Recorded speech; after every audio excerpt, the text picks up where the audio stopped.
What's going on, guys? Mr. Klein here. Today we're going to be doing a little bit of a presentation over the Middle Ages and the Renaissance. Try not to do these a whole lot because I know it's kind of hard to sit here and listen to me talk about these things, but make sure that you're following along. You're filling out your graphic organizer that you have there.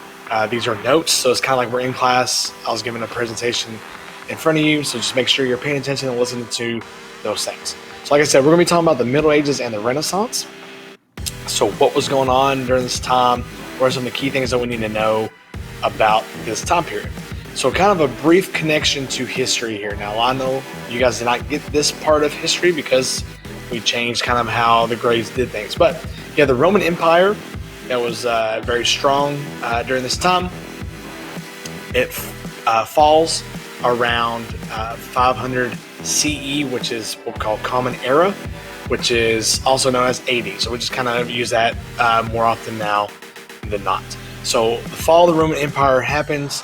You have the Roman Empire go further east, what we call the Byzantine Empire, which is more towards the Middle East, modern day Middle East that we have. And you have a huge vacuum of power that's available where the Roman Empire used to be. The Roman Empire used to be huge, right? It used to cover all of Europe. There's your bell right there. It used to cover all of Europe and up into the British Isles, all those things. So it's a huge empire that just fell, right? So we have kings from these different groups, leaders that become part of, start claiming territory and land that was left by these Romans. And we get into the Middle Ages. So that's where we start seeing the royal system start to happen. We see kings and queens taking land. We start to see countries start to form like France and Spain. Italy's still kind of whatever. Germany has like 3 million kings and queens, so they're kind of having an issue with that. But we start seeing that start to happen in the formation of these things. So let's talk about what was going on during the Middle Ages. The big thing that we need to know is this idea called feudalism. Okay, so feudalism is going to be a key part in the Middle Ages. So what is feudalism? So you have our first things here. I'm just going to read what it says. Feudalism is a political system in which a king allows nobles or lords to use lands that belong to him. Okay. In return, the lords owe the king military service and protection for the people living on the land. So feudalism, you kind of think of it like a pyramid, right? So at the very top, you have the king who technically owns all the land of that area, of that territory, right? So king's on top there. The problem is we have a lot of invasions that are happening and people trying to come in and take these territories. The kings needed people to help protect them. Okay, so that's where you got these guys called nobles, or we call them lords, right? So the king would say, hey, I'm going to give you this little piece of land, right? You are in control of that land, okay? So we have it, our second tier. So we look right here, we have our nobles and lords there. So the lords were there. They take their chunk of land and they're there to protect that. The problem is, nobles are only one people, okay? Because of that, you have this thing called the manor system. Okay, so the lords are like, hey, I'm only one person. I can't protect all this land myself. I need to hire some people to do those things. Okay, so what they did, they broke it down a little bit more and they gave knights some land as well.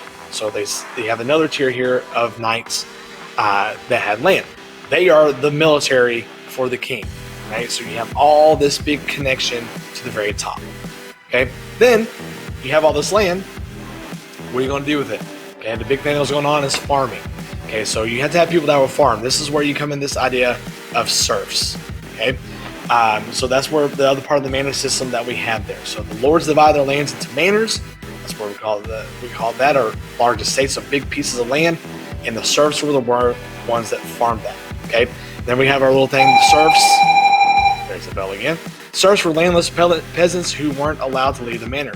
So this was slavery. Okay, it's pretty much what you have here going on there. They were able to keep a little bit of the food for them, but most of it went to the manor's leaders, which were the knights and the nobles there. Okay, so that's feudalism. Feudalism is a pyramid that we need to know. Okay, so here's just a picture to show you what feudal hierarchy looks like. So there you have the king at the top. Then you have, it says barons and bishops. Those are your nobles. Okay, those are your nobles. Then you also have knights. Below that, they're the ones that protected. And at the bottom, you have peasants, or we call them serfs, that were not allowed to leave the manor, but the ones that were doing the farming and creating all the food for that country. Okay, so feudalism was where we broke down the kings at the top all the way down to the peasants at the bottom. As you tell, pyramids shrink at the top, so you have a few people at the top, a lot of people at the bottom. Okay, so that is feudalism. Okay. The next big thing that happens during the Middle Ages is the Crusades, or are the Crusades, because there are multiple Crusades that happen during this time. The key thing you need to know about the Crusades, it was a war between European Christians and Muslims in Southwest Asia. Southwest Asia is another way of saying the Middle East. So they all come together and fight for the Holy Land. Okay, so the Muslims that we have in Southwest Asia are called the Turks. They controlled the Middle East area, and mostly in Jerusalem. That's the kind of the big key point there. That's where both religions kind of collided. So Jerusalem is a very holy site for Christianity and a holy site for Islam, okay, which is what Muslims practice. What would happen was that the Turks would capture the Holy Land, Jerusalem. Christians felt like they did not have protection to safe to travel to these pilgrimages, which means you travel, you make a long journey to a certain town. Jerusalem was a holy site there. A lot of popes wanted, a lot of cardinals, not popes, there's only one pope. A lot of the cardinals wanted safe passage to these places, so the pope at the time decides, hey, I want people to go down there, we're going to take over the Holy Land. And you notice there it says, number 3, Crusades were a failure. When you think about taking over the city of Jerusalem, it was a major failure. Okay, there are 4 major crusades that happen. They flip-flop. The European Christians take over Jerusalem for some time, and then the Muslims or the Turks take over Jerusalem for some times after. They go back and forth, back and forth, back and forth, to the point that it's back to where it was at the beginning. One of the craziest things I like to talk about is there's what they call the Children's Crusade, which just thinking about this just blows my mind when you hear this. But Children's Crusade, religious leaders at the time, they thought, children are the most pure, they're free of sin, God will protect them, so we're going to send children to go take the holy city back, which is insane, right? So they march on down, these children, the purest of the people that they have, and you can pretty much guess what happened because of that, right? So not a good thing during those times. So as a takeover or military, Crusades were a major failure. However, the Crusades did benefit Europe in one way. Okay, one of the major ways was trade. Okay, so if you remember the Silk Road connected Asia to the Middle East. The Crusades made that pathway connected from Europe all the way to Asia. So now there's a trade route going all the way through these places. Okay, so what happened was a lot of these Europeans were going down into the Middle East, finding new products like apricots, rice, cotton, right? All these things that they're not used to, and now they like. And they bring it back to Europe.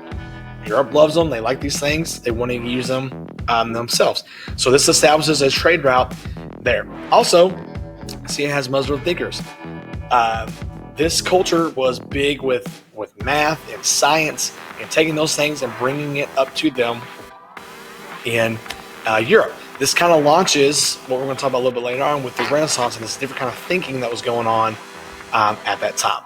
So the Crusades, big thing is number 1 right there. It's a war between European Christians and Muslims in Southwest Asia. That's the big thing to remember, who were fighting during the Crusades. Okay, so here's just a map to show you what was going on. So you can see the pathways. There's 4 major Crusades, like I said. They're all fighting for these different areas, trying to fight for the Holy Land, which is down here. That was the big fights that were going on. Notice that a lot of them stopped at Constantinople. Okay, that's kind of where they all clashed. We saw a lot of fighting going on there. So there you go. There's the map of the Crusades. As you see, it's 1096 to 1204, so this lasted for quite some time, a little over 150 years, right? So that's kind of a big thing there. Okay. So what was going on because of this? I kind of talked about that already, right? Towns were small, right? So a lot of people were very rural at this time. Urban life did not really exist at this time. Farming was the main way of making a living. So you had those things going on there. Okay, so new technology helps farmers produce larger harvests. So the triple crop rotation system, which is where you have a big piece of land, you divide it in three, you plant corn on one side, soybeans on one other, and cotton in another one. And then the next year you rotate those, right? So you rotate them around. That way you're using the nutrients the proper way. You're vitalizing the soil, and you're not exhausting the soil and making it unusable. I guess would be the best way to say that. Because of that, you have bigger harvests, more people are fed, you're healthier, so people live longer. What's going to happen to the population? It's going to go up. Okay. Travel became safer. So the feudal system allowed for travel to be a whole lot easier for people to do. So people start migrating in different places, making it easier to go to different areas. That helps trade. Right? So trade, that's a big thing. Be able to take your goods from one place to another without getting it stolen by bandits or anything like that. You don't have to worry about those things. Kingdoms become nation states. So what that means is that they are a small kingdom, but they are independent of everyone else. Okay, that's what happens in Germany. Germany has, like I said, like hundreds of nation states because kings ruled their land. That was their territory, and that's what they stayed to. So those nation states are small areas that are their own country. They're independent of everybody else. Right? Silk Road, we just kind of talked about that. Safe trade route from Asia all the way to the Middle East. Now the Crusades brought in Europe into that, bringing those trades and those goods to those areas. Marco Polo, I'm sure you guys have played the game in the swimming pool, things like that. But Marco Polo bringing back stories back from China, increased the interest in that culture. So you start to see trading happening a whole lot more during that time. So that's what kind of talk about that. Merchants were the people that sell things, brought things from Asia and Africa to sell in European markets. However, they brought something that a lot of people didn't think about. Okay, and that is the Black Death. Okay, so the Black Death comes in along with these goods, also known as the Bubonic Plague, kills a lot of Europeans during this time, right? So what happens is that you have these trading ships that are going throughout the seas, things like that. They have rats on them, okay? So rats carry a lot of diseases. So these rats were infected with the plague. They hop out the ship, go down through the town, increase population, more people out. Hygiene, not the best in the world at this time. If you had to use the bathroom in the cities, yeah, you kind of just toss it out the window, right? So that's kind of how you do those things. So hygiene was not the best, so these rats multiplied, spreading the plague around, jumps over to humans. Humans get it. There's no cure for it. And what happens is that it spreads across Europe over a whole lot of it, killing about 25 million people. Okay, that's a third of the population at the time, which is huge. Okay, huge part of European population is taken out because of this plague. Because of that, the economy was hurt, right? So you have a third of your workers gone, right? Who's going to fill those positions? You don't have anyone to fill those positions, right? So the economy was hurt. However, this puts the peasants and the serfs in a great position to demand payment for their labor. Remember, they're pretty much, it's slavery at this time, right? They can't leave. They can get some food, pretty much scraps. All the food that they grow gets sent to the people at the top of the feudal system, right? So now they're saying, hey, you know what? You don't have enough people to work. I'm not working unless you pay me. So that's where we start seeing that start to happen. Also, because of that, they start moving towards the cities. Okay, so there's a demand for that in the cities. There's different kinds of jobs now, right? So you're starting to see people become blacksmiths and things like that, pushing themselves into the city. And now there's availability of jobs. The city starts to grow because of this, okay? Because of this peasants demanding work or serfs demanding work and a huge migration towards cities, the feudal system and the manor system start to decline, right? So this hierarchy starts to fade away. So nobles and lords, knights start to dwindle, which increases the power of the kings. Because remember, the kings had to kind of delegate their power to these people. Now that doesn't happen. Okay, so Black Death kills 25 million people, which is a third of the population in Europe, which causes the economy to be hurt in Europe, but also allows serfs to demand payment, and they start migrating towards cities.